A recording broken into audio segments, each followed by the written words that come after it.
Hello everyone, this is पुरू जनोथरिया। आप सुन रहे हैं पुरू द स्टोरी टेलर। आज हम आपके लिए एक नई कहानी लेकर आए हैं। कहानी का शीर्षक है परवा। तो चलिए कहानी शुरू करते हैं। लाओ चाबी निकालो प्रिया। वही तो ढूंढ रही हूँ। जल्दी दो यार, गर्मी बहुत है। छोटा सा पर्स है, ना जाने कहाँ डाल देती हो। जल्दी करो प्रिया। पहले तो ये प्रिया प्रिया कहना बंद करिए। लोग सुनेंगे तो क्या कहेंगे। ऐसे आवाज़ मारते हैं जैसे अभी ब्याह कर लाए हैं। तो क्या कहूँ मेरी बुढ़िया, एक चाबी नहीं निकाल पा रही। सच में बूढ़ी हो गई है। हा हा हा। कुछ तो शर्म करो जी। प्रियवंदा आवाज़ लगाओ। लो चाबी। खटक खटक। अरे प्रिया, प्रियवंदा जी, यार चाबी तो आगे घूम ही नहीं रही। हाथ में दर्द हो गया। प्रियवंदा इंटरलॉक खोलने को आगे बढ़ी और धीरे से बोली, बुढ़े तो आप हो गए हैं। एक बार में सुनते ही नहीं हैं करते हैं और बुढ़ापे का ताना मुझे देते हैं। लाइए मैं खोलती हूँ। खटक खटक खटक। सुनिए जी, यहाँ सिर्फ बुद्धि लगानी थी। 2 बार सीधा घूम, 3 बार दूसरी दिशा में घूमेगा फिर खोलेगा। मान गए ना किसकी उम्र हुई है। दोनों हंसते हुए कमरे में पहुँचे। गर्मी से हाल बेहाल था।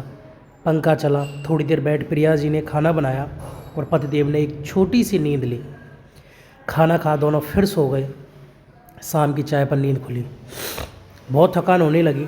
अभी थोड़ी समय पहले तक बिट्टू साथ था। तब तक सारे दिन ऑफिस में रहने के बाद शाम को भी तुम्हें सब्जियां भी ला देता था। इन दिनों कमज़ोरी कुछ ज़्यादा ही महसूस हो रही है और थकान भी। लीजिए चाय पीजिए, फिर आपका पानी भरने का और पौधों में पानी डालने का समय हो जाएगा। वक्त बीतते पता नहीं चलता। जिस समय को याद कर रहे हो ना, वो आपकी रिटायरमेंट के पहले का है। उसको बीते 2 साल हो चुके हैं। सच में व्यस्त दिनचर्या में समय कैसे भागता गया पता ही नहीं चला। देखते ही देखते तीनों बच्चे बड़े हो गए, अपनी अपनी गृहस्थी संभाल रहे हैं। सोचता था जब रिटायर हो जाऊंगा, शान से डाइनिंग टेबल की फ्रंट सीट पर बैठूंगा। बच्चे पोता पोती सब साथ बैठकर खाना खाएंगे। कौन जानता था बच्चों का भविष्य सुदृढ़ बनाने की ललक एक दिन बच्चों से ही दूर कर देगी।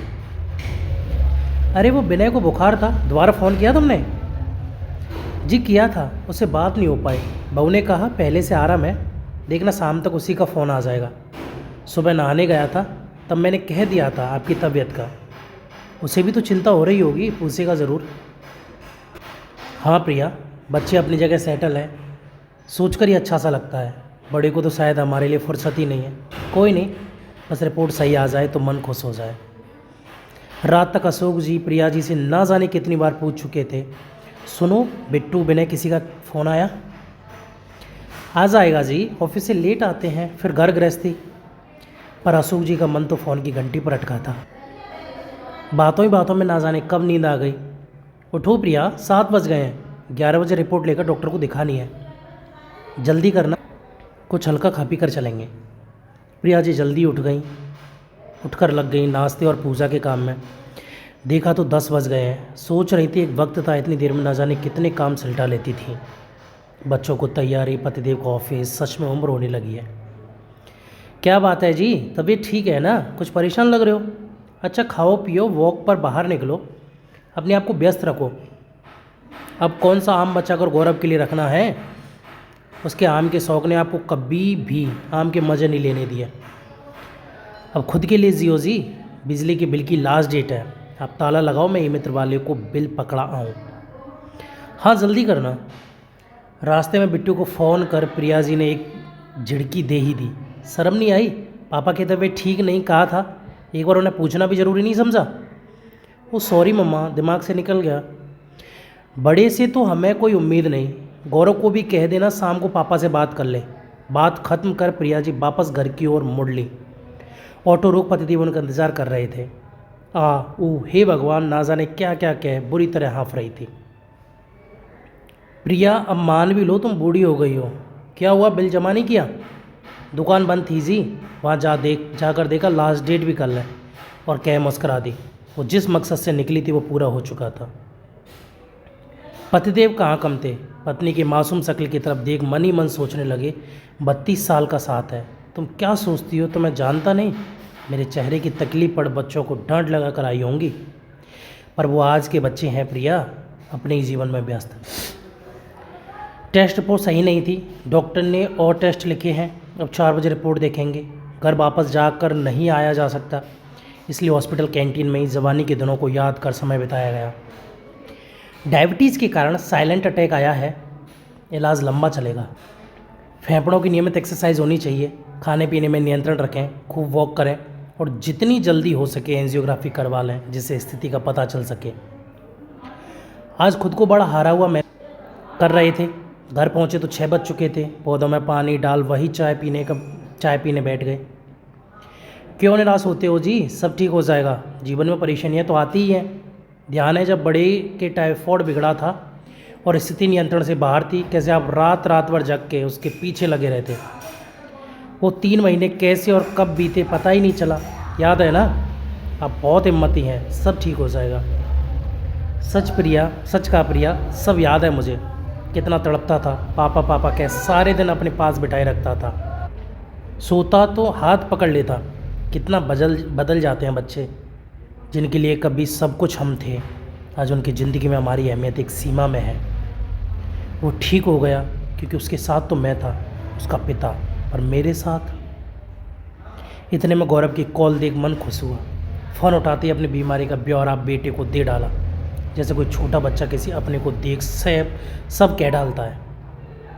कोई ना पापा, आप हिम्मत रखो, समय पर दवाई लो, फल डाइट प्लान में रखो, सब ठीक हो जाएगा। जिस दिन एंजियोग्राफी की डेट लोगे बता देना, मैं आ जाऊँगा। परेशान मत होना। टेक केयर पापा। प्रिया जी चाय ले आई। क्या कह रहा था? कह दिया आपने, चिंता मत करना, हम संभाल लेंगे, कहीं हड़बड़ी में आ ना जाए। साथ चलने को कह रहा होगा, जिद करे तो बिल्कुल मना कर देना। यह सब जानकार हैं। हारी बीमारी की आवाज़ में 10 जने खड़े हो जाते हैं। वहाँ तो मैं अकेली हो जाऊँगी। उसे पूरी बात नहीं बताते तो सही था। अब नाहक के साथ चलने की जिद करेगा। जब अशोक जी ने कोई जवाब नहीं दिया तो प्रश्न भरी निगाह उनकी तरफ डाली। ये बच्चे हैं, माँ बाप नहीं। अपनी ज़िंदगी में बहुत व्यस्त है। अपना परिवार, अपने बच्चे उन्हीं तक सीमित है। प्रिया, आज हमारा दर्द उनके लिए इतना महत्व नहीं रखता। जिस दिन हमारी उम्र में आएंगे, हमारी तकलीफ़ तब समझ पाएंगे। उसने ऐसा क्या कहा जी? क्या आपकी चिंता नहीं कर रहा था? कर रहा था, बहुत फिक्र कर रहा था। कह रहा था डाइट सही लेना, फल समय पर खा लेना, घूमने जाना। एक बार भी ये नहीं सोचा ये सब लाकर कौन देगा। मैं हूं ना, आप क्यों सोचते हैं किसी भी बात के लिए? अभी इतनी बूढ़ी भी नहीं हुई हूँ। जानता हूँ, पर सोचकर अफसोस होता है। इतना प्यार से पले बच्चों की सोच इतनी अलग क्यों हो जाती है? कल तक जिनके लिए सब कुछ हम थे, आज उनकी ज़िंदगी में हमारा वजूद हमें तलाशना पड़ रहा है। छोड़ो बच्चों और उनकी बातों को।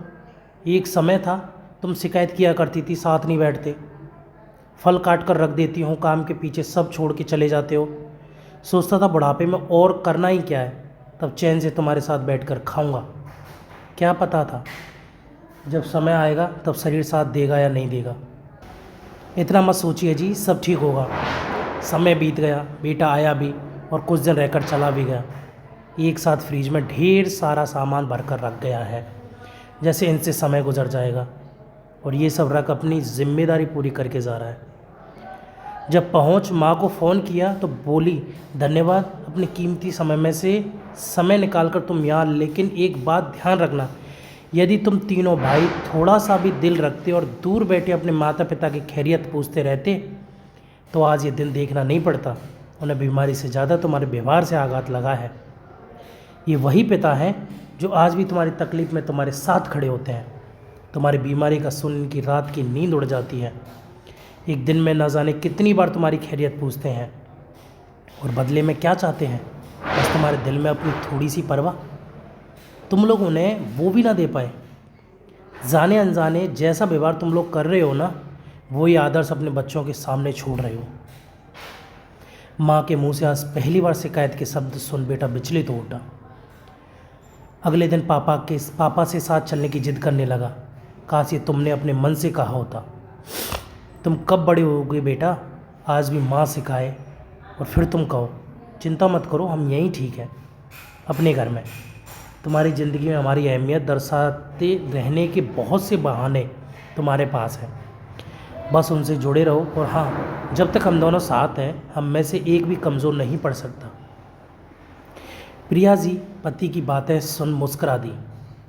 उनके हाथ में हाथ रख बोली, मतलब आप मान गए हैं मैं बूढ़ी नहीं हुई हूँ?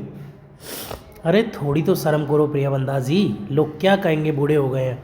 और छिछुरापन देखो। क्या दोनों हंसने लगे।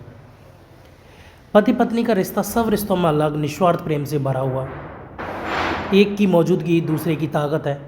बच्चों को भी अपनी जिम्मेदारी का एहसास कर समय पर उनके खालीपन को अपने साथ से भरने का प्रयास करना चाहिए। दूर रहकर ही सही अपनी ज़िंदगी में उनकी मौजूदगी दर्शाते रहें बस। और उन्हें कुछ नहीं चाहिए, थोड़ी सी फिक्र और प्यार का मलहम।